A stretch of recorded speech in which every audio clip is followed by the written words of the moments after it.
ভারতের সাথে বাংলাদেশের সম্পর্ক থাকবে না এমনটি নয়, সম্পর্ক থাকবে, কিন্তু এই সম্পর্ক তবে শ্রদ্ধার এবং সমতার। আমরা দেখছি ইউরোপীয় ইউনিয়ন প্রায় 27-28টি দেশ একসাথে কিন্তু একটা দেশের মতো ফাংশন করছে। সো পুরো পৃথিবীতে ইতিহাসের শত শত বছর আগে থেকে এই আন্তদেশীয় কিংবা আন্ত অঞ্চল ভিত্তিক যে বিভিন্ন আদান প্রদানের যে সম্পর্ক, এই সম্পর্কগুলো থাকে এবং এখনও যদি আপনি দেখেন বাংলাদেশের বিভিন্ন বন্দরগুলোকে ব্যবহার করে কিন্তু এই সম্পর্ক রয়েছে।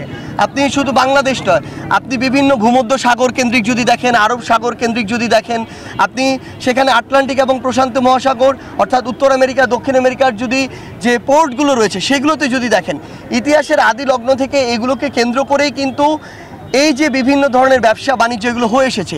সেই মেসোপটেমিয়া সভ্যতা থেকে শুরু করে অন্যান্য যে প্রাচীন সভ্যতাগুলো সেগুলোও কিন্তু এই নদী কেন্দ্রিকই ছিল।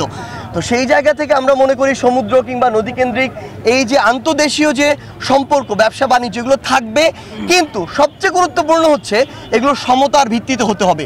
পারস্পরিক যে রাষ্ট্রগুলো তাদের মধ্যে এই শ্রদ্ধার সম্পর্ক থাকতে হবে। এটা যদি হয় যে ডমিনেন্সের ভিত্তিতে, যেটা বিগত 1 যুগ ধরে আমরা বাংলাদেশ এই ডমিনেন্সটা ফিল করে এসেছি, ভারত তাদের জায়গা থেকে ভারতের সাথে বাংলাদেশের সম্পর্ক থাকবে না এমনটি নয়, সম্পর্ক থাকবে, কিন্তু এই সম্পর্ক তবে শ্রদ্ধার এবং সমতার। এই সম্পর্কে যদি কেউ কারো জায়গা থেকে ডমিনেট করার চেষ্টা করে, আমরা সেই চোখ রাঙানি আর দেখব না। আমরা মনে করি বাংলাদেশের সাথে ভারত বলি, চায়না বলি, আমেরিকা বলি, রাশিয়া বলি, যে কোনো দেশই বলি, আমাদের এই দেশগুলোর সাথে এই সমতার সম্পর্ক থাকবে এবং আমরা বিশ্বাস করি এই পারস্পরিক শ্রদ্ধাবোধের সম্পর্কের ভিত্তিতেই আমরা সামনের দিকে এগিয়ে যাব। এভাবে বাংলাদেশ এগিয়ে যাবে, পৃথিবী এগিয়ে যাবে।